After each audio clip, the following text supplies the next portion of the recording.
Hello viewers, welcome to computers Adda. computersadda.com అనే వెబ్సైట్ను open చేసి మీరు చూస్తున్న వీడియోనే కాకుండా అదే కోర్సుకు సంబంధించిన notes, shortcut keys, abbreviations, quiz ఇలా కంప్లీట్గా వెబ్సైట్లో నేర్చుకోవచ్చండి. అలానే కంప్యూటర్స్ అడ్డా అనే యూట్యూబ్ ఛానల్ని సబ్స్క్రైబ్ చేసుకోవడం ద్వారా లేటెస్ట్ వీడియోస్ని మీ మెయిల్లో పొందొచ్చు. హలో వియర్స్, టాలీలో ప్రీవియస్ వీడియోలో మనం ఎర్రర్ రెక్టిఫికేషన్స్ గురించి నేర్చుకున్నామండి. ఇప్పుడు మనం నేర్చుకునే టాపిక్ ఏంటంటే డిప్రిషియేషన్. డిప్రిషియేషన్ అంటే ఏంటంటే తరుగుదల. ఈ డిప్రిషియేషన్ అనేది ఓన్లీ ఫిక్స్డ్ అసెట్స్కి మాత్రమే వర్తిస్తుందండి. అంటే ప్రపంచంలో దొరికే ప్రతి ప్రోడక్ట్ అండి, అంటే అది వుడ్ మెటీరియల్ అయినా ఎలక్ట్రానిక్ మెటీరియల్ అయినా, ఈ కంప్యూటర్స్, వెహికల్స్, ఫర్నిచర్స్ ఇలాంటివన్నీ కొన్నప్పుడు ఒక కాస్ట్ ఉంటుందండి. కానీ దాన్ని వాడేటప్పుడు మన వాడకాన్ని బట్టి, మన వాడే పద్ధతిని బట్టి నెలలు గడిచే కొద్దీ ఆటోమేటిక్గా దాని కాస్ట్ అనేది తగ్గుతూ వస్తుందండి. అలా తగ్గుతూ వస్తున్న ఫిక్స్డ్ అసెట్స్ని పర్టికులర్గా వాల్యూ రూపంలో మెన్షన్ చేసే అకౌంటే ఈ డిప్రిషియేషన్. కొన్ని ఫిక్స్డ్ అసెట్స్కి డిప్రిషియేషన్ అనేది వర్తించదు. అవి ఎలాంటివంటే ఈ ల్యాండ్, ఫ్లాట్ ఇలాంటివన్నీ కాస్ట్ అనేది ఒక్కోసారి ఇంక్రీజ్ అవుతూ ఉండిద్ది, ఒక్కోసారి డిక్రీజ్ అవుతూ ఉండిద్ది. ఎక్కువ శాతం ఇవన్నీ ఇంక్రీజ్ అవుతూనే ఉంటాయండి. ఓకేనా? ఇలాంటి అకౌంట్స్ అన్ని మెన్షన్ చేయకుండా మనకి సూటబుల్ అయ్యే అకౌంట్స్ని మెన్షన్ చేస్తూ ఈ డిప్రిషియేషన్ అనే టాపిక్ గురించి ఇప్పుడు నేర్చుకుందాం.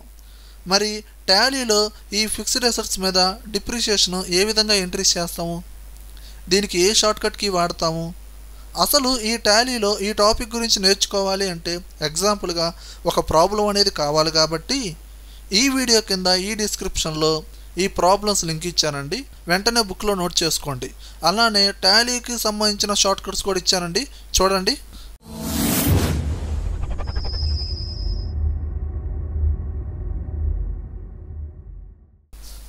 చూడండి వ్యూయర్స్, మీరు లింక్ అనేది ఓపెన్ చేసిన తర్వాత మీకు వెబ్సైట్లో మొత్తం 3 ప్రాబ్లమ్స్ ఇచ్చానండి. దీంట్లో ఫస్ట్ ప్రాబ్లం ఏంటండి, మిస్టర్ సంపత్. ఓకేనండి, ఆ ప్రాబ్లం గురించి నేను చెప్తాను, రిమైనింగ్ 2 ప్రాబ్లమ్స్ మీరు చేయండి. ఓకే, ఫస్ట్ మనం టాలీలో ఒక ప్రాబ్లం చేయాలంటే ఫస్ట్ మనం చేయాల్సింది company creation. Okay, first sentence చూడండి ప్రాబ్లంలో, mister Sampath started your new business with 5 lakhs. Mister Sampath అనే పర్సన్ ఓనర్ కాబట్టి అతని నేమ్ని కంపెనీ నేమ్గా క్రియేట్ చేద్దాం. మరి కంపెనీ నేమ్ క్రియేట్ చేయాలి అంటే మనం గేట్వే ఆఫ్ టాలీలో ఉన్నామండి, కుదరదు. కంపెనీ ఇన్ఫోలోకి వెళ్ళాలి. కంపెనీ ఇన్ఫోలోకి వెళ్ళాలి అంటే ఆల్ట్ F1. ఓకే, కంపెనీ ఇన్ఫోలో మనం క్రియేట్ కంపెనీ దాన్ని సెలక్షన్ చేయండి. ఇక్కడ టైప్ చేయండి అమ్మా, మిస్టర్ సంపత్, ఎంటర్. అడ్రస్ వచ్చి గుంటూరు అండ్ స్టేట్ వచ్చి ఆంధ్రప్రదేశ్. ఇక్కడ pin code, telephone number, email ID ఇవన్నీ పర్టికులర్గా మొత్తం మెన్షన్ చేసి డైరెక్ట్గా కంపెనీ క్రియేట్ అవ్వాలంటే మీరు Ctrl+A ప్రెస్ చేయండి. ఆటోమేటిక్గా కంపెనీ నేమ్ అనేది క్రియేట్ అయిపోతుంది, ఏది మిస్టర్ సంపత్ అనే నేమ్తో. ఓకే, కంపెనీ నేమ్ క్రియేట్ అయిన తర్వాత మన నెక్స్ట్ స్టెప్ ఏంటండి, లెడ్జర్స్లోకి వెళ్ళాలంటే గేట్వే ఆఫ్ టాలీలో అకౌంట్స్ ఇన్ఫోలోకి వెళ్ళి ఎంటర్ ప్రెస్ చేయండి. ఇక్కడ లెడ్జర్స్ ఎంటర్ ప్రెస్ చేయండి. ఇక్కడ మల్టిపుల్ లెడ్జర్స్లో క్రియేట్ అనే ఆప్షన్ని ప్రెస్ చేయండి. ఇక్కడ ఆల్ ఐటమ్స్ ఎంటర్ ప్రెస్ చేయండి. ఇప్పుడు మనకి ప్రాబ్లంలో ఉన్న విధంగా లెడ్జర్ నేమ్స్ అవి ఏ గ్రూప్ కింద వస్తాయో మొత్తం మెన్షన్ చేద్దాం. ఫస్ట్ వన్ మిస్టర్ సంపత్ ఎవరండి, క్యాపిటల్ అకౌంట్ అంటే బిజినెస్ ఇన్వెస్ట్ చేశాడు కదా. అండ్ నెక్స్ట్ కంప్యూటర్ అనేది fixed asset. And next vehicle, ఇదేంటండి fixed asset. And next power bill paid, ఇదేంటండి indirect expenses. And next furniture, ఇదేంటండి fixed asset. And next depreciation of computer, depreciation of vehicle. ఇక్కడ మనకి depreciation అని వచ్చిందండి. మనకి అకౌంట్స్లో depreciation అనే వర్డ్ వచ్చింది అనుకోండి, దాన్ని లెడ్జర్స్లో మెన్షన్ చేయాలి. ఎలా అంటే లెడ్జర్ నేమ్ వచ్చి డిప్రిషియేషన్, అండర్ అది దేని కింద ఇస్తారంటే ఇండైరెక్ట్ ఎక్స్పెన్సెస్. ఓకేనండి, లెడ్జర్ నేమ్ వచ్చి డిప్రిషియేషన్ అండ్ అండర్ వచ్చి ఇండైరెక్ట్ ఎక్స్పెన్సెస్ కింద ఇవ్వండి. And next donation received, 1 time ఇస్తే సరిపోతుందండి డిప్రిషియేషన్. డొనేషన్ రిసీవ్డ్, ఇదేంటండి ఇండైరెక్ట్ ఇన్కమ్. అలానే computer was sold, already computer ఇచ్చామండి. మళ్ళీ depreciation on furniture, depreciation already entry చేసామండి, ఎంతవరకు అయిపోయింది కాబట్టి ఇప్పుడు మనం సేవ్ చేయాలి లెడ్జర్స్ మొత్తాన్ని. ఎంటర్ ప్రెస్ చేయండి. యాక్సెప్ట్ ఎస్ఆర్ నో బాక్స్ వచ్చింది, మళ్ళీ ఎంటర్. ఓకే, లెడ్జర్స్ కూడా క్రియేట్ అయినాయండి. ఇప్పుడు మన నెక్స్ట్ స్టెప్ ఏంటండి, ఓచరింగ్. ఓచరింగ్లోకి వెళ్ళాలంటే ఇక్కడ ఎస్కేప్ కొట్టండి. గేట్వే ఆఫ్ టాలీలో ట్రాన్సాక్షన్స్లో అకౌంటింగ్ ఓచర్స్ లేదా వి అనే క్యారెక్టర్నైనా ప్రెస్ చేయండి, ఎంటర్. ఇప్పుడు ఈ ప్రాబ్లంలో ఉన్న విధంగా వాల్యూతో సహా ఏ విధంగా ఎంట్రీస్ చేద్దామో ఇప్పుడు చూద్దాం. ఫస్ట్ స్టెప్ చూడండి, mister Sampath started a new business with 5 lakhs. Mister Sampath అనే పర్సన్ బిజినెస్లో ఇన్వెస్ట్ చేస్తున్నాడండి, అంటే తీసుకొస్తున్నాడు మనీని. సో ఇది రిసిప్ట్. మనం వాడే షార్ట్కట్కి ఏందండి, F6. ఏంటండి, డైరెక్ట్గా క్యాష్. ఎవరండి, మిస్టర్ సంపత్. ఎంతండి, 5 lakhs. And next computer purchased, ఇది పేమెంట్ అండి. పేమెంట్కి షార్ట్ కట్ ఏందండి, F5. ఏందండి, క్యాష్. కంప్యూటర్ ఎంతండి, 23,000. అండ్ నెక్స్ట్ వెహికల్ పర్చేజ్డ్, ఇది పేమెంట్ ఆల్రెడీ డిఫాల్ట్గా F5లోనే ఉంది. ఇప్పుడు మనం క్యాష్, ఇక్కడ వెహికల్ ఎంతండి, 79,000. And next power bill paid, ఇది పేమెంట్ అండి. సో మనం యూజ్ చేసేది F5 ఆల్రెడీ ఉంది. క్యాష్ పవర్ బిల్ పెయిడ్ ఎంతండి, 2,500. And next furniture purchased, payment డిఫాల్ట్గా సెలక్షన్లోనే ఉంది, ఎంటర్. ఫర్నిచర్ ఎంతండి, 13,500. అండ్ నెక్స్ట్ మెయిన్ స్టెప్ వచ్చింది చూడండి ఈ టాపిక్ గురించి, డిప్రిసియేషన్ ఆన్ కంప్యూటర్. మనకి ఈ డిప్రిసియేషన్ ఆన్ కంప్యూటర్ ఇలాంటి అకౌంట్ వచ్చిందనుకోండి, ఇప్పుడు మనం యూజ్ చేసే షార్ట్కట్ ఏంటంటే F7.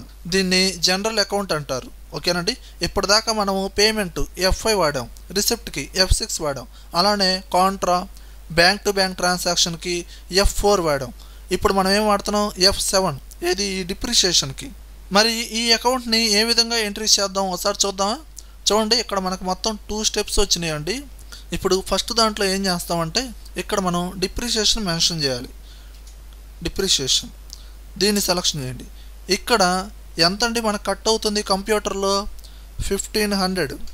ఆ వాల్యూని మెన్షన్ చేయండి, ఎంటర్ ప్రెస్ చేయండి. ఇక్కడ చూడండి, ఇక్కడ కూడా మనకి బై, కింద కూడా బై వచ్చింది. ఇక్కడ బై ఉండకూడదండి, 2 అని ఇవ్వాలి. ఓకేనండి, 2 అని ఇవ్వండి. ఓకేనా, ఎంటర్ ప్రెస్ చేయండి. ఇది దేనికండి, కంప్యూటర్కి. దాన్ని సెలెక్షన్ చేయండి. ఇక్కడ ఆటోమేటిక్గా 1,500 తీసేసుకునిద్ది. ఓకేనండి, మనం పైన మెన్షన్ చేయాలి 1,500ని. ఇప్పుడు ఎంటర్ ప్రెస్ చేయండి ఈ విధంగా. అలానే డిప్రిసియేషన్ ఆన్ వెహికల్, దీనికి కూడా మనం డిప్రిసియేషన్కి F7 యూజ్ చేయాలి. ఇక్కడ ఏందండి, స్టార్టింగ్ డిప్రిసియేషన్. ఓకే, ఎంతండి వెహికల్కి, 6,500. ఎంటర్ ప్రెస్ చేయండి. ఇక్కడ 2 ఆటోమేటిక్గా డిఫాల్ట్గా 2 వచ్చేసింది, ఎంటర్. ఇక్కడ ఏందండి, వెహికల్ సెలెక్షన్ చేయండి, ఆటోమేటిక్గా వచ్చేసింది, enter. And next one donation received, ఇది F6 అనమాట. ఏందండి, క్యాష్ డొనేషన్ రిసీవ్డ్ ఎంతండి, 15,000. And next computer was sold, computer అమ్మేస్తున్నారండి, ఇది రిసిప్ట్, మనకి మనీ వస్తున్నాయి, receipt. Okay, computer was sold 30% profit అన్నాడు. ఓకేనండి, ఇది క్యాష్ రూపంలోనే కాబట్టి cash. Computer was sold, computer. Okay, ఇప్పుడు ఈ 30% ప్రాఫిట్ కనుక్కోవాలండి. కనుక్కోవాలంటే ఒకసారి ప్రాబ్లం చూడండి. కంప్యూటర్ పర్చేజ్ చేసింది 23,000కి, దాంట్లో తరుగుదల అంటే డిప్రిసియేషన్ ఎంత వచ్చింది, 1,500కి. అంటే 23,000లో 1,500 తీసేయాలి. ఈ క్యాలిక్యులేషన్ వర్క్ అంతా చేయాలి అంటే మన క్యాలిక్యులేటర్ ఓపెన్ చేయాలి. కాబట్టి మీరు క్యాలిక్యులేటర్ ఓపెన్ చేయాలంటే కంప్యూటర్లో ఓపెన్ చేయొద్దండి, డైరెక్ట్గా టాలీలో ఇస్తాడు. చూడండి, ఇక్కడ షార్ట్కట్ ఇచ్చాడు, Ctrl+N, ఇది క్యాలిక్యులేటర్కి అనమాట ఇచ్చింది. ఓకేనండి, మీరు Ctrl+N కనుక ప్రెస్ చేశారనుకోండి, ఒక బాక్స్ ఓపెన్ అయింది చూడండి, ఇదిగోండి డౌన్లో క్యాలిక్యులేటర్. ఇక్కడ మీరు క్యాలిక్యులేషన్ వర్క్ చేసుకోవచ్చు. ఓకేనా, చూడండి ఇప్పుడు నేను ఏం చేస్తున్నాను, కంప్యూటర్ పర్చేజ్ చేసింది ఎంతకండి, 23,000కి. దీంట్లో 1,500 డిప్రిసియేషన్లో పోయింది. సో 1,500. అప్పుడు మనకి ఫైనల్ రేట్ ఎంత ఉందండి, 21,500. దీంట్లో 30% అంటే 21,500 ఇంటూ 30%. ఎంటర్. వాల్యూ వచ్చింది కదా, ఏది 6,450. ఇప్పుడు మెయిన్ రేట్ ఎంత అండి, 21,500 ప్లస్ 6,450. ఎంటర్. ఇప్పుడు ఇంత రేట్కి అనమాట, ఏది 27,950కి కంప్యూటర్ అనేది అమ్మేశారు. చూడండి, ఇప్పుడు ఆ వాల్యూ అక్కడ వేయండి. ఇప్పుడు క్యాలిక్యులేటర్ పోవాలి అంటే మీరు మళ్ళీ కంట్రోల్ M ప్రెస్ చేయండి. Control M. 27,950. Enter. Enter. And next depreciation on furniture అన్నాడు. ఓకేనండి, ఇది డిప్రిషియేషన్ కాబట్టి మనం యూజ్ చేసే షార్ట్ కట్ ఏంటండి, F7. ఓకే, ఇక్కడ మన స్టార్టింగ్లో ఏంటండి డిప్రిషియేషన్ ఎంత అండి, 1000. ఎంటర్. ఇక్కడ బై తీసేసి 2 ఇవ్వండి. ఎంటర్. దేనికండి, ఫర్నిచర్కి. ఫర్నిచర్ సెలెక్షన్ చేయండి. ఎంటర్.